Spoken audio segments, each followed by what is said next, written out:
বিশ্বনবী সাল্লাল্লাহু আলাইহি ওয়াসাল্লামের কবরের উপরে এই আয়াতটা লেখা, যে আয়াত নিয়ে আমি এখন আপনাদের সামনে আলোচনা করছি। লা তারফাউ আসওয়াতাকুম ফাওকা সাওতিন নবী। আজীবন যেই নবীর কথা শুনলাম, আজীবন যেই নবীর হাদিস চর্চা করলাম, আজীবন যেই নবীর ভালোবাসা হৃদয়ের মধ্যে ধারণ করলাম, ওই নবী নাকি এই জায়গায় শোয়া, ওই নবী নাকি এখানে শুয়ে আছে, এটা কল্পনা করলে কোন উম্মাত ধৈর্য ধারণ করতে পারে? কলিজাটা ছিঁড়ে খান খান হয়ে যায়, চিৎকার দিয়ে নবীরে ডাক দিতে মনে চায়।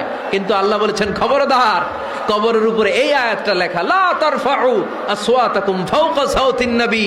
খবরদার, এটা নবীর দরবার, এখানে বড় গলায় চিৎকার চেঁচামেচি করে কোনো আওয়াজ করা যায় না, চিল্লা